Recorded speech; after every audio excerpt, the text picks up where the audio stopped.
Alors aujourd'hui, eh bien, on parle du changement de carrière, changer de carrière, laquelle, comment, voilà, eh bien à toi Hamza. Quand on avait réfléchi à ce thème, j'avais dit c'est un thème très très large et très grand. Et, Oui, je vais essayer de le faire en 30 minutes. Changement de carrière, il y a tellement de gens qui ne sont pas contents, Thierry, par rapport à oui, leur carrière. Tellement, tellement de gens qui ne sont pas contents. C'est absolument incroyable. Les trois challenges qu'on va essayer de voir pendant cette présentation, qu'on va essayer de tacler pendant cette présentation, c'est un, la confusion oui, sur quelle carrière choisir. Et ça, c'est une confusion qui existe à toute échelle, qu'on soit junior ou qu'on soit senior. On se demande toujours si on est bien dans le bon endroit, quoi, hein, si on est bien en train de vivre la vie qu'on est censé mener. tout à fait. Le deuxième challenge qu'on va essayer de tacler, c'est l'immobilisme devant les obstacles. On parlera des obstacles, mais on parlera aussi de comment les surmonter. Parce que ça, c'est important. C'est pas la même chose de changer de carrière, chercher un job dans une carrière différente que chercher un job dans la même carrière, bien entendu. Et puis, bien sûr, on va essayer de parler du challenge de comment être sûr de ne pas se tromper. Parce que c'est ça aussi la hantise, c'est que même si on se lance dans une nouvelle carrière, comment être sûr qu'on va aimer? On n'a jamais essayé. Tout à Donc fait. voilà, c'est un peu les trois obstacles qu'on va essayer. Alors, tout d'abord, on commence directement, c'est déterminer votre pourquoi. Qu'est-ce que je dis? Qu'est-ce que je dis? Déterminer votre pourquoi. Et ça, c'est vraiment la première chose qu'il faut faire. Quand on veut changer de carrière, on n'essaie pas de trouver une carrière. C'est ça qui Oui, est un peu un paradoxe. On essaie d'abord de déterminer notre pourquoi. Parce que le pourquoi, c'est oui, la raison d'être, la raison de faire et la raison de tout. Le pourquoi, c'est le ciment, c'est la glu. Donc, il faut d'abord, avant de commencer à réfléchir sur quelle carrière, il faut dire, mais pourquoi? Alors, pourquoi, par exemple, pourquoi on a envie de changer de carrière? Déjà, est-ce qu'on est sûr? Est-ce qu'on est sûr? tout à fait. Donc, une des questions que moi je pose en coaching, que j'ai envie de donner, alors je vais vous donner pas mal de questions de coaching que je pose, donc prenez bien des notes. Qu'aimez-vous le plus à propos de votre job en ce moment et pourquoi? Parce que c'est jamais un job 100% pourri. C'est jamais un job 100% on déteste. Et il ne faut absolument pas s'arrêter au premier truc auquel on pense. Alors des fois, tu sais, en séance de coaching, Thierry, les gens me disent ah, j'aime bien mon collègue, j'aime Oui, bien mes collègues. Et alors il faut continuer parce que si on s'arrête à j'aime bien mes collègues, ben, ça ne nous donne pas vraiment d'avis. Donc il faut vraiment continuer à faire une liste.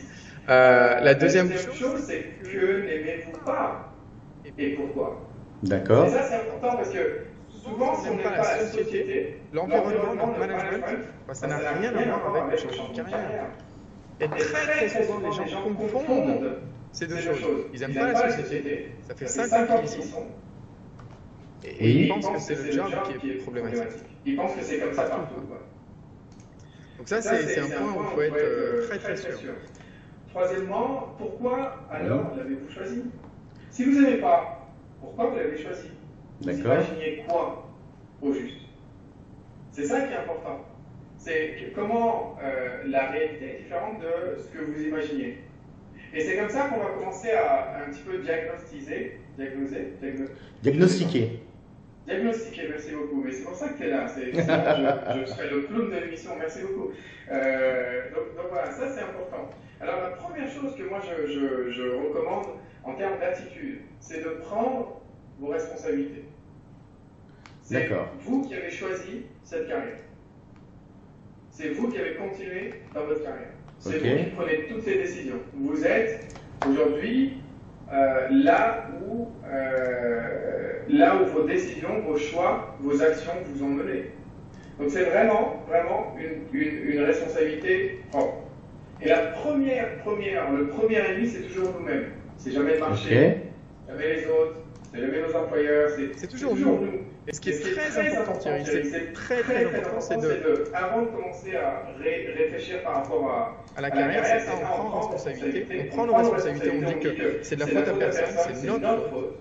On peut changer les choses puisque c'est nous qui conduisons nos carrières et que tout est possible. D'accord? Ok. Donc ça, c'est important. La différence entre, tu sais, des fois les gens sont en train de travailler, mais ils ne sont pas très bons dans ce qu'ils font. Oui, Ils ne sont pas très bons dans ce qu'ils font. leur manager le dit, ils n'ont pas de promotion, etc. Et puis, ils en concluent que peut-être que c'est pas le bon boulot. Alors qu'en fait, ils réussissent pas tout de suite. Ils sont pas bons dès le premier jour, etc., etc. En fait, la différence entre les gens qui réussissent et pas, c'est juste eat that frog. Ok. En gros, c'est la capacité à faire ce qu'on déteste d'abord. Eat that frog, c'est un. J'en ai déjà parlé ou pas, Thierry? Ça me dit quelque chose, moi. Non, tu n'en as pas encore parlé. D'accord. Eat that frog, c'est un livre de Brian Tracy qui dit que pour réussir dans la vie, il faut toujours commencer par ce qu'on déteste le plus, pas par ce qu'on aime le plus. D'accord. Donc, par exemple, dans une journée, je commence pas par regarder mes emails. Ok. À ce rythme-là, c'est normal qu'on n'est pas très bon dans notre job. On commence par les choses les plus difficiles, dont on a le plus peur. Et ça crée une habitude. Et c'est ça le succès. En fin de compte, c'est ça le succès. Ça se résume à des habitudes, finalement. Oui. Donc ça, c'est important de d'abord régler le moteur qu'on a en nous. Et le moteur qu'on a en nous, il faut être conscient que même si on change de carrière, mais qu'on commence toujours la journée avec... on regarde les emails, on discute avec les collègues d'abord, etc. On ne va pas réussir à avoir de bons résultats et on ne va pas aimer notre job. On aime les choses dans lesquelles on est bon. C'est comme ça. D'accord? Donc ça, c'est important de ne pas tomber dans ces pièges-là. C'est pas parce qu'on est mauvais dans notre job qu'il faut changer de job ou de carrière. D'accord? D'accord. Donc maintenant, il faut définir le succès. Ça, c'est une des choses que je fais. Je vous donne 2 questions. Pourriez-vous décrire le succès? Ah oui, décrivez-le. Il ne faut pas essayer de chercher quelque chose. Vous ne savez pas. Si vous voulez, la carrière, c'est juste un outil. Un outil pour être heureux. Un outil pour être épanoui. Mais si, pour nous, on ne définit pas le succès, comment on peut être épanoui? Il faut d'abord définir le succès. Est-ce que le succès, c'est gagner beaucoup d'argent? Est-ce que le succès, c'est voyager autour du monde? Est-ce que le succès, c'est manager? Est-ce que le succès, c'est aider les autres? C'est quoi le succès pour vous? Et selon vous, pourquoi vous n'y êtes pas encore? Pourquoi vous n'y êtes pas encore? Qu'est-ce qui vous a stoppé? Quels sont les obstacles? Alors à chaque fois que vous allez dire des choses comme « Ouais, la société pour laquelle je travaille, le management, le secteur où je suis », ça, c'est pas prendre ses responsabilités. Ça, c'est le piège où il faut pas tomber. Il faut toujours essayer de dire je pense que j'ai beaucoup plus de facilité dans tel secteur et beaucoup moins de facilité dans des secteurs autres. Et moi, j'ai été plus dans des secteurs autres. Je n'aime pas faire X, Y, Z. Et ça, pour moi, du coup, j'ai jamais été réussi, quoi. Donc, attention au mirage et à l'orgueil. Les mirages, c'est quoi, Thierry? C'est bonjour, j'ai reçu votre CV, vous cherchez un emploi en ce moment? D'accord, idéalement, vous cherchez quoi? Ah, idéalement, moi je cherche une grande société multinationale, très belle, avec une grande marque, présente dans plein de pays, comme Google, Emirates Airlines, etc., quoi. D'accord. Ça veut pas dire que vous allez aimer ce que vous faites. Ça, c'est un mirage. Ça attire de l'extérieur. À l'intérieur, c'est une toute autre histoire, quelquefois. Il y a très très peu de sociétés où à l'intérieur, c'est absolument aussi joli que l'extérieur. Très très peu de sociétés. Okay. Donc, il faut faire très attention. L'orgueil, c'est quand on fait des choses parce qu'on a envie d'être vu comme quelqu'un, par exemple, d'intelligent ou de populaire. Donc, si moi je me lance dans la médecine, c'est parce que j'ai envie qu'on dise que je suis docteur. C'est un statut. D'accord? Okay. Si on se lance à faire des vidéos, c'est pas parce qu'on est bon dans l'animation ou à discuter, enfin à présenter, c'est parce que on a envie que tout le monde nous aime. Ok. D'accord? C'est l'orgueil. Et ça, c'est très, très important. Et donc, tu vois, avec tout ça, il y a beaucoup de confusion. Il y a énormément beaucoup de confusion avec tout ça. Parce que il y a, en même temps, si on n'est pas bon dans un job, c'est facile de jeter le job à la poubelle et de dire, il faut juste changer de carrière. C'est facile. Mais c'est peut-être pas la solution. Donc, je vous mets en garde. C'est pareil pour les mirages. C'est pas parce que, moi, j'aimerais bien travailler chez Apple. Pourquoi? Faire quoi chez Apple? Enfin, ça dépend. Secrétaire, la finance. Oui, balayeur, ouais. Bah oui. Et l'orgueil, c'est-à-dire faire des choses parce que, attention, je travaille chez grande boîte Emirates, donc, ou le gouvernement ou quoi que ce soit. Alors, voilà, c'est un truc d'orgueil. Les gens savent que, d'accord? Donc ça, c'est vraiment important. La deuxième partie, c'est vraiment maintenant essayer. Alors, avant que je passe, pardon, c'est l'impact. L'impact. Ça, c'est important. Tu te rappelles, hein, là, on est en train de déterminer le pourquoi. Et c'est là le pourquoi. Pourquoi? C'est là le pourquoi. On a identifié quelques pièges, mais là, ça, c'est vraiment très important. L'impact, c'est quel est l'impact qu'on a envie que notre carrière ait sur le monde, sur les autres, sur la société. Qu'est-ce qu'on a envie de changer? D'accord. C'est en fait, est-ce qu'on a une utilité sociale, humaine, etc., etc., ou est-ce qu'on est juste en train de servir notre employeur? Est-ce qu'on a un but qui est plus grand que nous, qui touche aux autres ou pas? Parce que c'est ça le but d'une carrière.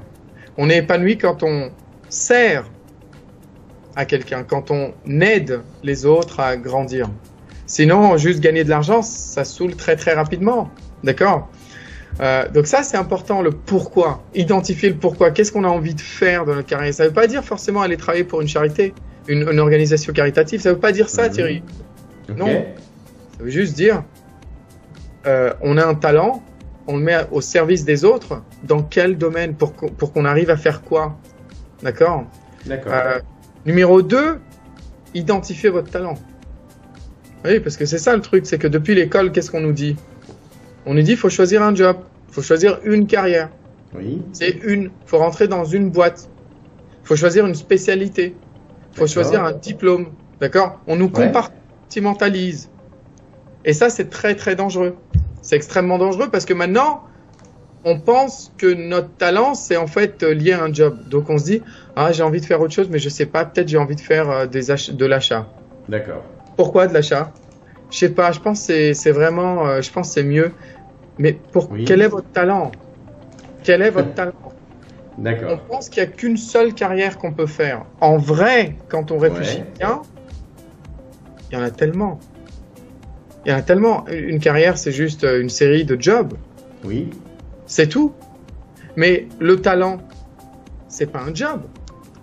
Votre talent, c'est pas un job, une industrie ou un secteur. Un talent, c'est quelque chose d'inné. C'est quelque chose d'inné qu'on fait mieux que d'autres choses. Ok. D'accord? Et ça, c'est important de savoir ça. Thierry, il y a 3 questions que je pose pour aider mes clients à découvrir leur talent.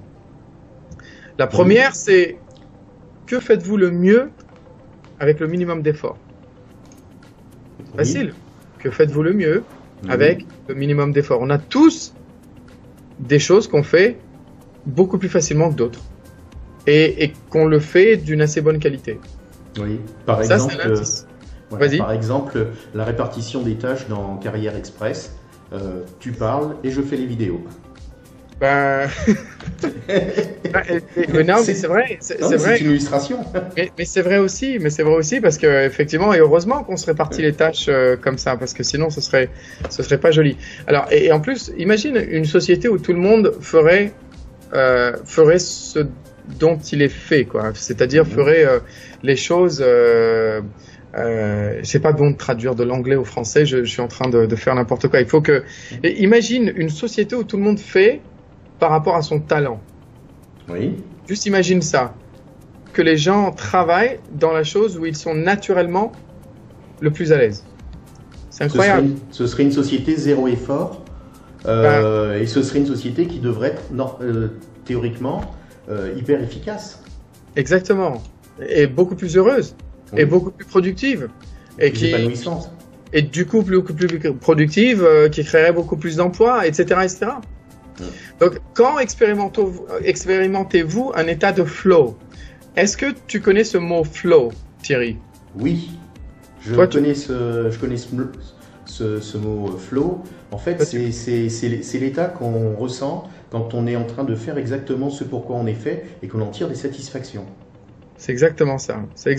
On a tous expérimenté un état de flow. C'est un peu comme, en anglais, on dirait in the zone.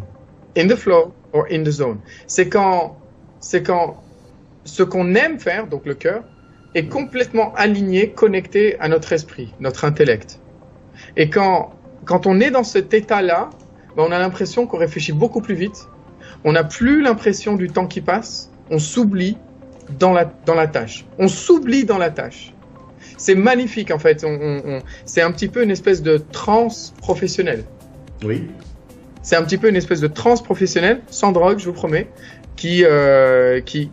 qu'en fait tout le monde a déjà expérimenté. Tout à fait. Et ça, c'est super bien, super bien. Donc ça, c'est encore des indices. Parce que le flow, il est déclenché par des choses pour lesquelles on est fait. D'accord? Moi, tu peux me laisser autant de temps que tu veux. Si tu me dis, tiens, va faire de la mécanique, j'expérimenterai jamais de toute ma vie le flow. Jamais. C'est pas pour moi, quoi. C'est vraiment pas pour moi. Chacun son truc. Quel challenge aimez-vous résoudre? Il y a beaucoup de gens comme ça qui aiment certains challenges et pas d'autres. Il y a des gens qui aiment les challenges humains. Ils sont aider un couple à surmonter leurs problèmes, par exemple, ils aiment énormément. Alors que d'autres, ils verraient ça comme mon Dieu, mais je pourrais pas faire ce que tu fais. Mais comment ça me saoulerait? Bah oui, parce que t'es pas fait pour ça. Et ça, c'est vraiment intéressant. Il y a des gens qui préfèrent les challenges des chiffres. Il y a des gens qui préfèrent le challenge technique. Donc en fait, le talent, c'est un thème. C'est pas un job. C'est un thème. Et donc, il y a beaucoup de jobs qui iraient dans ça. Et ça, c'est important parce que la carrière, c'est pas juste il faut que je change, il faut que je vise bien. Il n'y a qu'une seule carrière qui peut m'aller. Pas du tout. Pas du tout. Si on a de superbes capacités d'écoute, on peut être docteur, on peut être avocat, on peut être conseiller dans assistante sociale, on peut être plein de choses quand on a de superbes qualités d'écoute.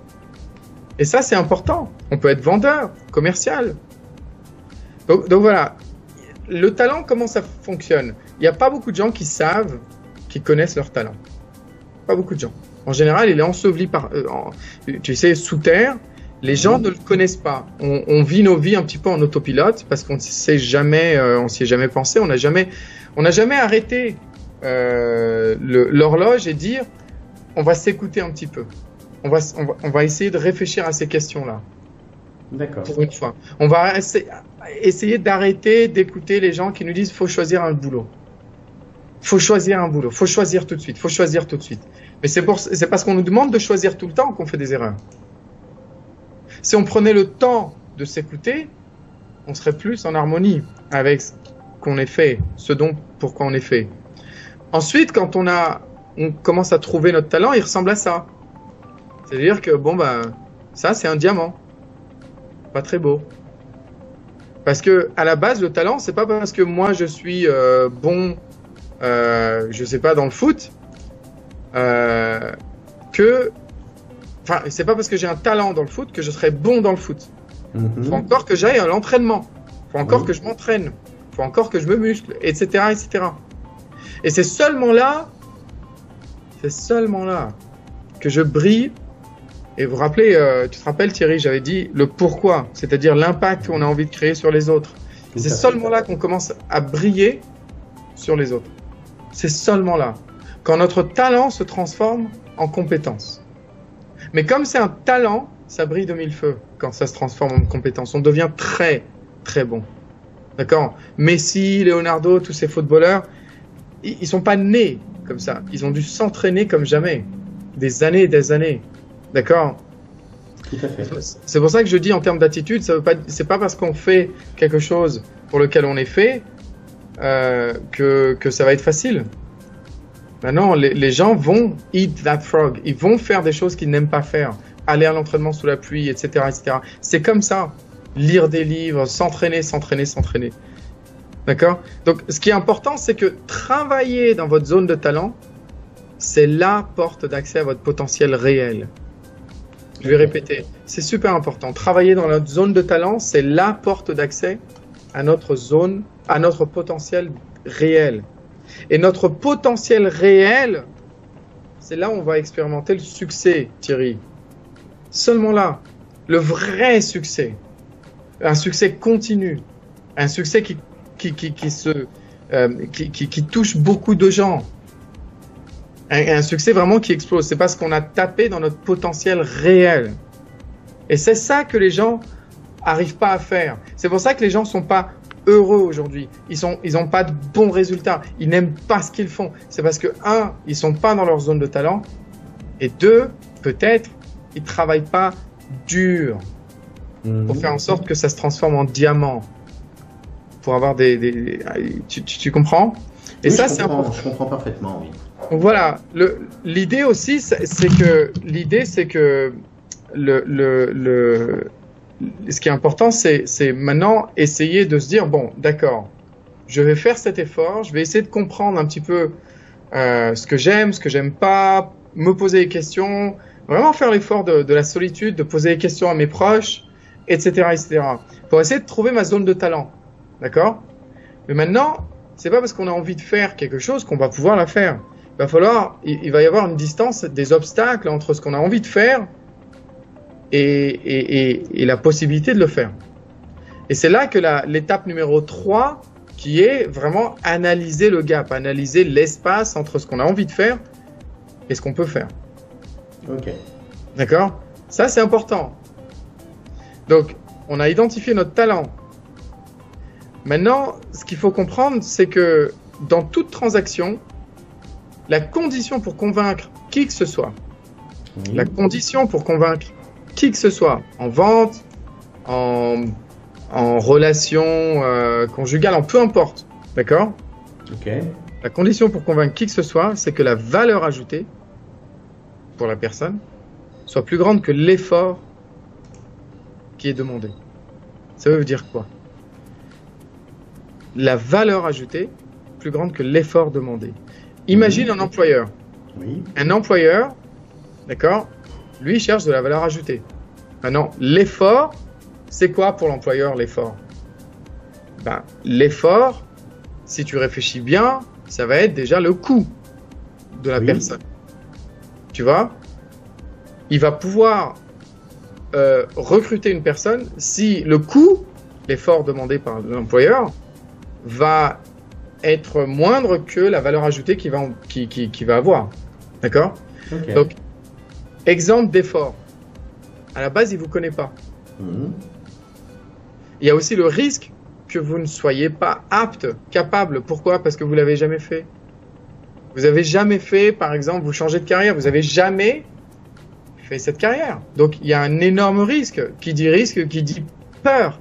Qui dit peur, dit effort de surmonter sa peur. Le temps pour nous former, c'est encore un effort de l'employeur, ça. Le temps pour qu'on soit productif. On demande énormément à l'employeur ici en mode changement de carrière. Le risque que vous vous trompiez encore. Bah oui, parce que si vous changez, là, vous vous apercevez que vous vous êtes trompé, bah ça se trouve, puisque vous n'avez jamais fait ce boulot, vous allez encore vous tromper. Ça se trouve, dans 1 an, 6 mois, on se dit, mince, c'est toujours pas ce que j'ai envie de faire. Alors, l'employeur, il se dit, tiens, pour ce budget, ce salaire-là, est-ce que c'est vraiment le meilleur investissement que je pourrais faire? Est-ce que j'ai pas des gens qui ont déjà de l'expérience dans ce secteur? Bien sûr que si. Bien sûr que si. Tu vois un peu l'effort qui est demandé. Alors du coup, est-ce que tu peux vraiment convaincre un employeur?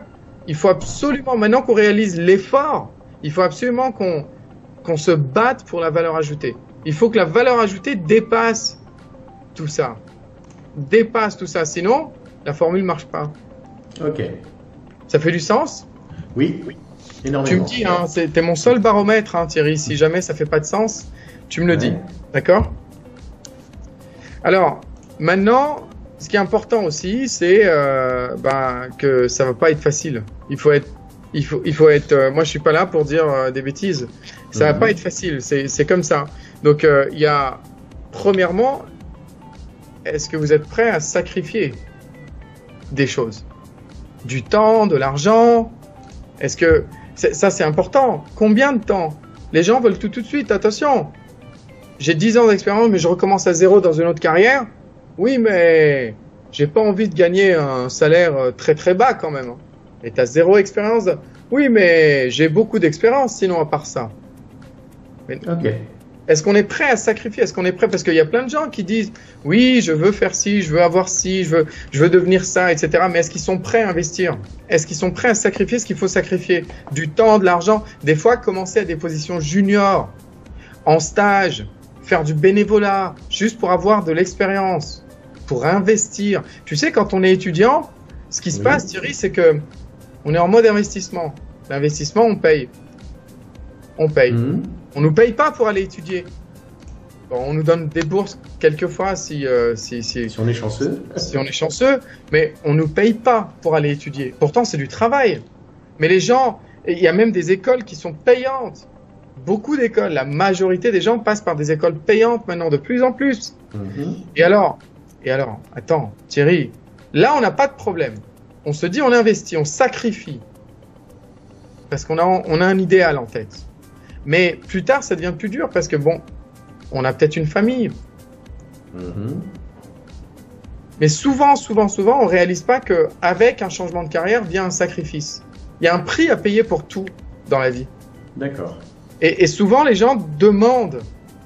J'ai eu tellement d'exemples où les gens gagnent 50, 60 000 dirhams par mois et ils disent oui, je veux changer, je veux faire autre chose, j'en ai marre.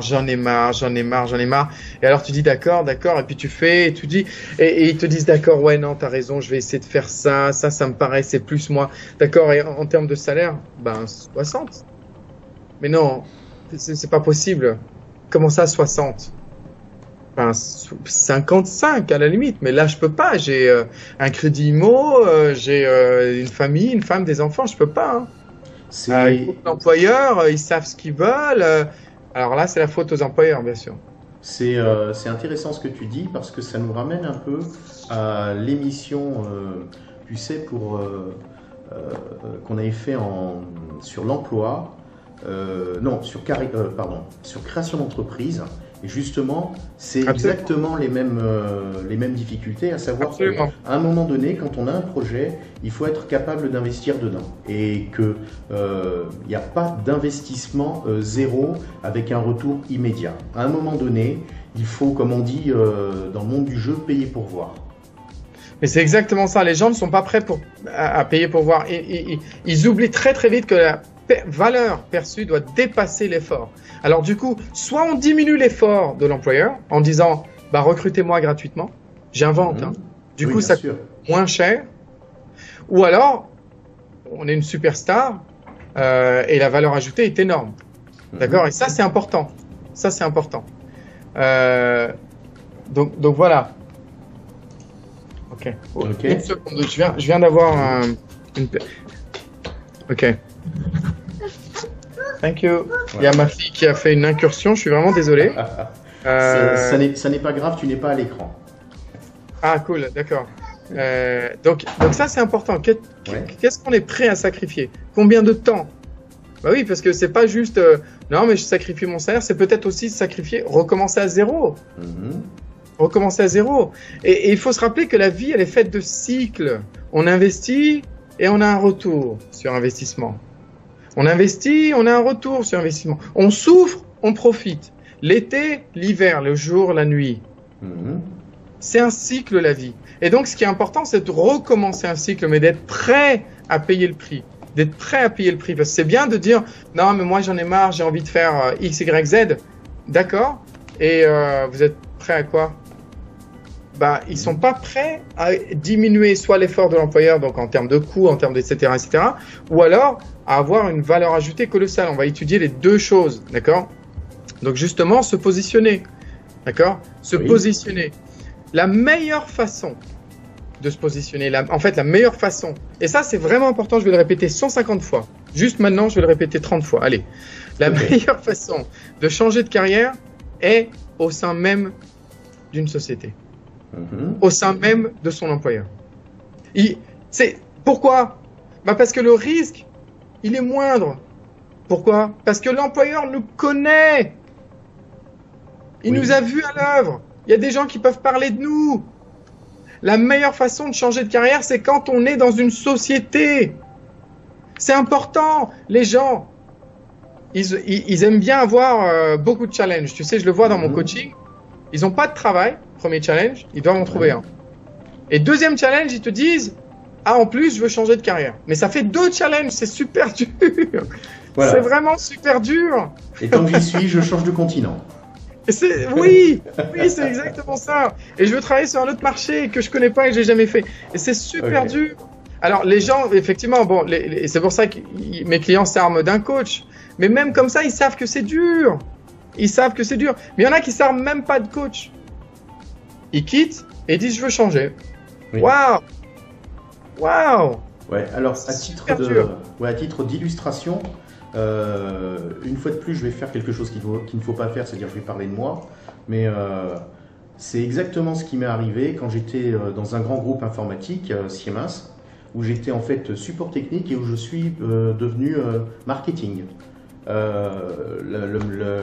Ma meilleure évolution de carrière, ça a été ma meilleure changement de carrière, ça a été comme ça, au sein d'une entreprise où on me connaissait, on a pu se projeter sur mes qualités. Et justement, en fait, où j'ai pu aussi maintenir et après, à un certain moment, augmenter mon niveau de salaire parce que j'ai pu faire mes preuves. Ben voilà, tu vois. C'est exactement ça. Donc là, imaginons qu'on n'est plus au sein de notre société ou qu'il n'y a pas vraiment d'opportunité au sein même de notre société. C'est possible aussi. Là, moi, ce que je recommande énormément, c'est donc du coup d'essayer de viser là où il n'y a pas beaucoup de monde. Par exemple, les associations caritatives. Les associations caritatives sont connues pour pas avoir beaucoup de budget, pas pouvoir payer des salaires, beaucoup de bénévolat. Et ça, c'est un bon moyen de commencer à gagner de l'expérience, commencer à boucher un petit peu le trou, la distance qui nous sépare entre ce qu'on a envie de faire et la réalité. Puisque la réalité a besoin, enfin l'employeur a besoin d'être rassuré, il a besoin d'expérience. Donc on peut avoir de l'expérience. Pas forcément en quittant son travail. On peut travailler dans ces sociétés-là en tant que, je sais pas moi, si tu veux faire comptable, tu peux trouver une association caritative où tu dis bonjour, je voudrais juste aider pendant le week-end et un peu les soirs si vous voulez. Ah oui, mais attends, les week-ends, ah bah là, voilà. Donc vous voulez, tu vois, si jamais il y a ce truc où on n'est pas prêt à sacrifier quelque chose, ça marchera jamais. Ça marchera vraiment jamais. Quand on va au magasin, on vient avec de l'argent. On dit pas ouais mais là en fait j'ai pas d'argent donc mais par contre j'aimerais bien acheter ça. Bah voilà, il y a toujours une transaction, un échange. Donc voilà, les associations caritatives c'est un bon moyen de récupérer de l'expérience. D'accord ? Et puis surtout de tester si on aime bien ou pas finalement parce qu'on n'avait jamais testé. D'accord ? On peut faire des cours en ligne, des cours du soir. On peut avoir d'autres formations, de diplômes, de certifications. On peut avoir tout ça. C'est facile aujourd'hui avec le monde d'Internet. On n'a plus besoin de personne, on n'a plus besoin d'être sur place. C'est facile aujourd'hui si on y met l'effort et le temps.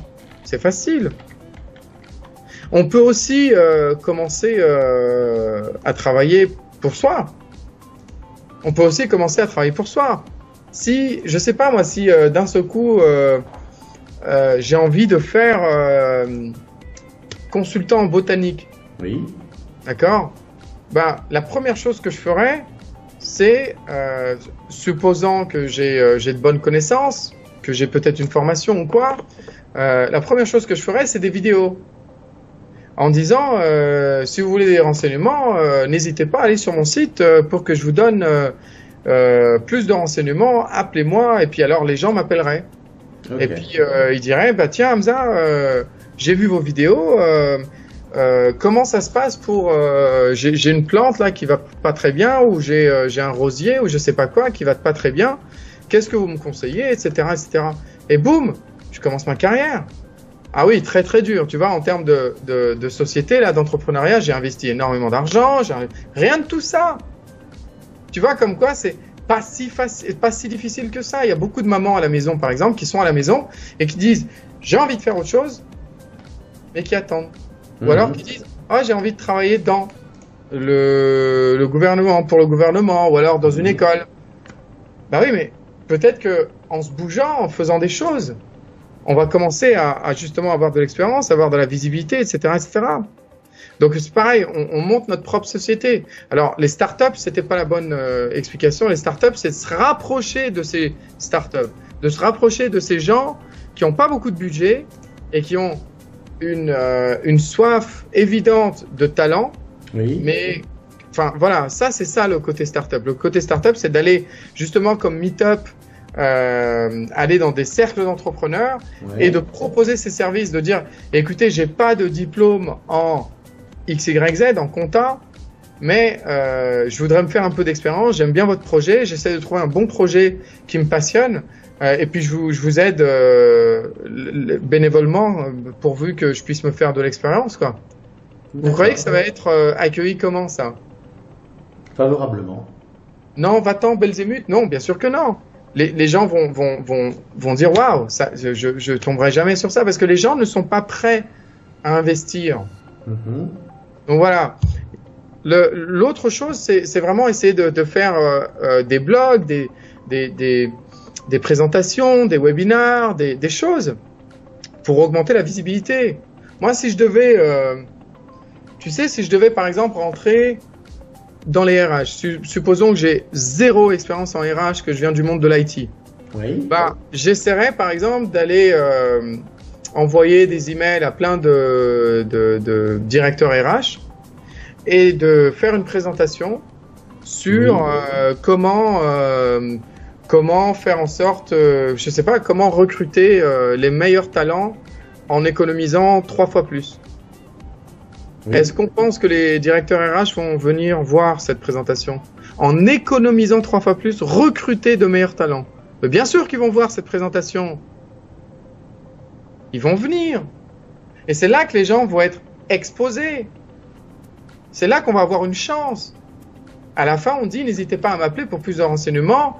Je suis en ce moment, je suis toujours à l'écoute d'opportunités dans les RH pour des sociétés qui ont envie de bouger, etc., etc.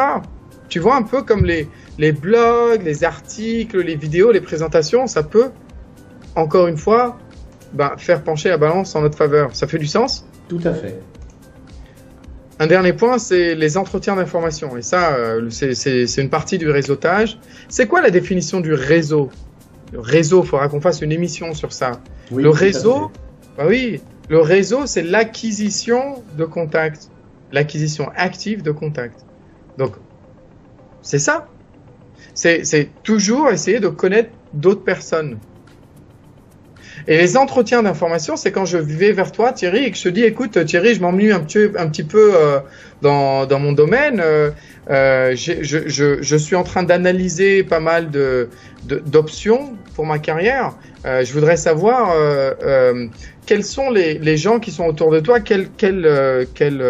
dans quel secteur ils sont. Toi, tu vas me dire, j'en ai un dans ça, j'en ai un, c'est un entrepreneur, l'autre, il fait ça, ma femme fait ci, etc., etc. Tu vas me faire tout ça, toi. Tu vois? Et moi, je vais te dire, tiens, écoute, tu sais ce que fait ton ami dans ça, ça m'intéresse. Est-ce que tu penses qu'il est possible d'avoir juste un petit café, une petite conversation avec lui au téléphone? Ça, c'est un entretien d'information. On rencontre d'autres personnes. Imagine, est-ce qu'il y a une fin à ça? Théoriquement, oui, il y a une fin à ça, il y a une limite. Mais en fait, c'est énorme comme possibilité, quoi. C'est énorme. Et si on se dit, on va commencer à avoir des cafés, des coups de fil avec des gens qui sont déjà dans la carrière où j'ai envie d'être, qui vont peut-être m'orienter vers d'autres personnes eux-mêmes, parce que je vais le demander.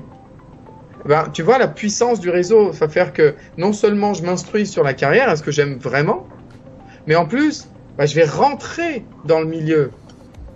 Je vais demander des conseils. Qu'est-ce qu'il faudrait pour qu'un employeur me donne ma chance? Il faut au moins que tu aies cette certification. Ah, voilà, d'accord. Où est-ce qu'elle est? Elle coûte combien? Hop, c'est parti. Est-ce que je peux revenir vers vous une fois que j'ai cette certification? Oui, bien sûr. Tu vois un peu ce que je veux dire? Ce qui est important, c'est toujours de réseauter. Et tu vois là, ce que je décris, ces 6 méthodes, c'est pas les seules méthodes, mais c'est des méthodes actives. C'est des méthodes, tu sais la différence entre les gens qui réussissent et les gens qui réussissent pas, tu te rappelles, c'est l'autodiscipline. Tu vois, c'est dur de faire ce que je viens de dire là. Il n'y a pas tout le monde qui va le faire. Les gens vont trouver des excuses X, Y et Z, diverses et variées. Mais c'est une solution incroyable. C'est comme ça qu'on va aller au contact des opportunités. Parce qu'en fait, et ça je l'ai déjà présenté, Notre carrière, c'est toujours 3 cercles. C'est toujours 3 cercles, notre carrière. C'est 3 cercles qui se croisent ou qui ne se croisent pas.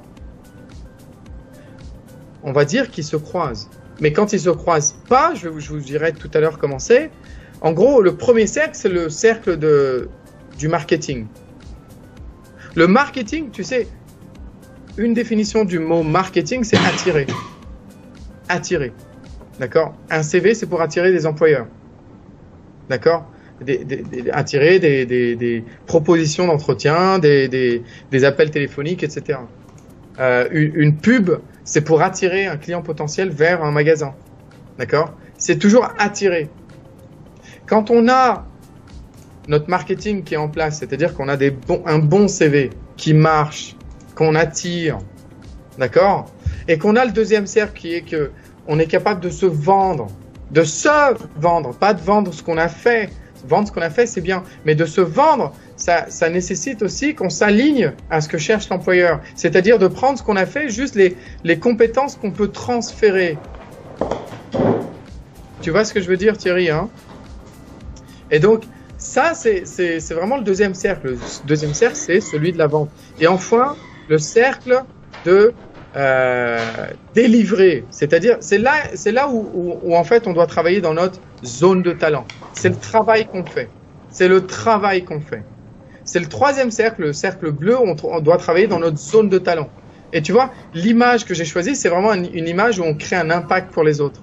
On aide les autres. On utilise notre talent pour servir les autres. Bah, tu vois, le croisement de ces cercles, oui. Le croisement de ces cercles, entre attirer des opportunités et savoir se vendre, bah, ça crée des opportunités. Mmh. Ça crée effectivement des opportunités.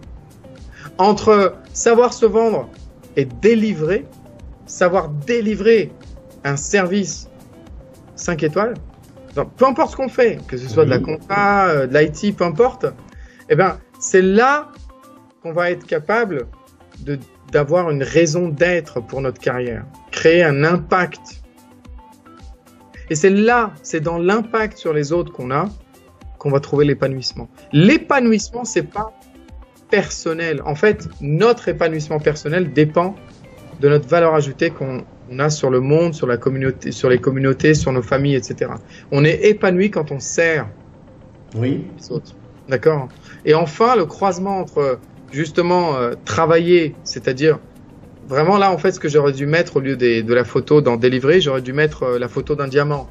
D'un diamant pour montrer que le talent qui est vraiment un talent qui a été travaillé et qui est devenu un diamant.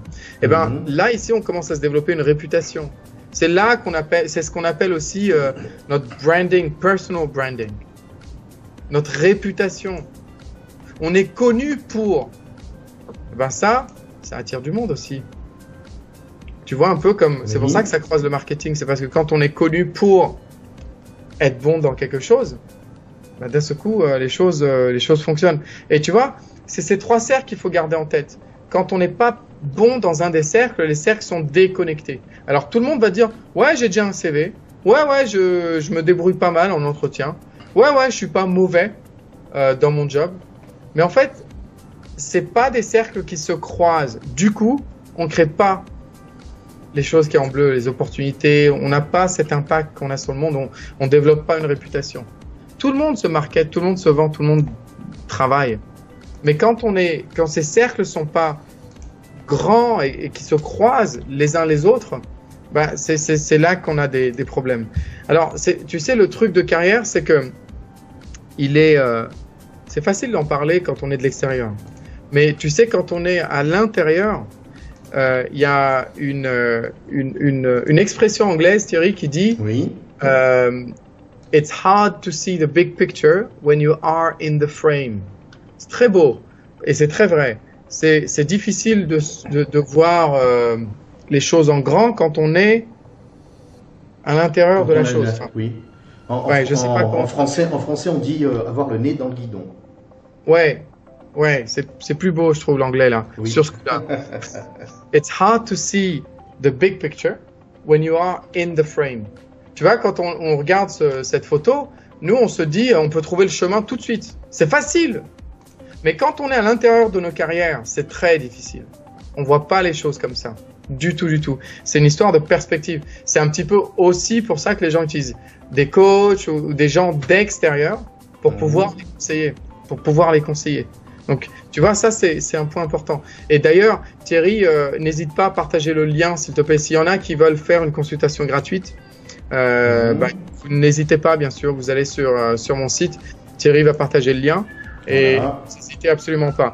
En gros, voilà, pour résumer, les 3 challenges, la confusion. Donc, on a parlé de la confusion, tu te rappelles? Oui. Tu te rappelles ce qu'on a dit par rapport à la confusion? Êtes-vous sûr? Est-ce que c'est vraiment ce que vous avez envie de faire ou est-ce que c'est juste un problème d'employeur? Définir le succès. Quel impact vous souhaitez pour les autres? C'est-à-dire la raison d'être de votre carrière. Une fois qu'on commence à définir cela, on n'est plus confus, d'accord? Et puis l'immobilisme, on a parlé de comment se positionner. On a parlé de la formule, la valeur ajoutée doit absolument être plus grande que l'effort demandé aux employeurs. Absolument. Sinon, les gens passeront pas. Et ça, c'est vraiment important. Et enfin, comment être sûr de ne pas se tromper? Comment être sûr de ne pas se tromper? C'est avec les 3 cercles. On le sent. C'est un petit peu comme si, tu sais, quelqu'un veut se marier, Thierry. Quelqu'un veut se marier, il dit, ouais, mais comment être sûr? En fait, quand tu l'as, tu es sûr. Mais avant, tu sais pas. Il faut essayer. Oui, en fait, je crois que ça revient un petit peu à ce que tu disais tout à l'heure, le flow. C'est-à-dire qu'à un moment donné, on se sent à sa place. On se sent au point d'équilibre. Et c'est un sentiment, ouais. Vas-y. Non, c'est tout ce que je voulais dire. Et c'est tout à fait vrai, t'as tout à fait vrai. C'est un sentiment. On sait que c'est le bon job. On le sait. Alors l'idéal, c'est d'aller justement, c'est d'être super actif. C'est d'être vraiment actif, aller rencontrer les gens, faire du réseau, aller travailler à mi-temps, essayer d'aider à droite, à gauche, faire des formations, etc., parce que c'est la seule solution. C'est pas aux employeurs, c'est pas à dire en fait j'ai envie de faire autre chose. Les gens viennent pas mal, des fois du secteur immobilier, du secteur X, Y, Z, et ils disent je veux plus faire ça. J'ai eu un client une fois récemment. Il me dit je veux plus faire vendeur dans l'immobilier. Alors je lui dis d'accord, on va essayer donc de travailler. Donc on a fait son CV, il était content. Et puis il a commencé à travailler donc donc le but c'était qu'il envoie son CV. Maintenant on l'avait bien préparé pour que ça attire pas que des gens dans l'immobilier, mais que ça attire d'autres personnes. Et alors 2-3 semaines plus tard, il me dit ouais j'ai envoyé mon CV à 2 offres. Je fais ah bon, pourquoi? Il me dit ouais il y a pas grand chose. Je fais ah bon, pourquoi tu dis ça? Alors on a fait une session pour lui montrer qu'il y en avait plein des choses. Et puis 2-3 semaines plus tard, il m'a dit ouais j'ai envoyé à 3 autres offres. Je lui dis oula, ok, qu'est-ce qui se passe? Et il me dit ouais en fait ouais je sais pas, j'ai plus trop envie d'avancer, je suis plus trop motivé. Et ça, en fait, si on se donne pas les moyens, c'est dur, mais si on se donne pas les moyens, ça veut pas marcher. Si on attend juste que le téléphone sonne, si on attend juste que les choses arrivent par magie, ça peut pas marcher. On est obligé de gravir cette montagne. On est obligé d'essayer. C'est la seule façon de ne pas se tromper. On va laisser nos amis réfléchir sur tout ça. Et puis on va leur dire au revoir. Ouais, merci beaucoup en tout cas. Et n'hésitez pas à laisser un petit commentaire si ça vous a aidé. Parce que c'est ça qu'on lit avec Thierry après, surtout moi, parce que moi j'ai pas de visuel. C'est un peu ce que je découvre, c'est les commentaires après, quoi. Donc je sais pas trop comment ça se passe. Je suis un petit peu dans le noir. Et donc n'hésitez pas à laisser quelques commentaires. Et comme d'hab, partagez. On est en train de grandir grâce à vous. Et moi, ça me fait super plaisir, même si je prends du temps personnel. Toi aussi, Thierry, et vous aussi. Ça nous fait super plaisir. Donc, on vous dit à super bientôt, alors. Dans une semaine. Dans une semaine, c'est génial. Au revoir. À bientôt.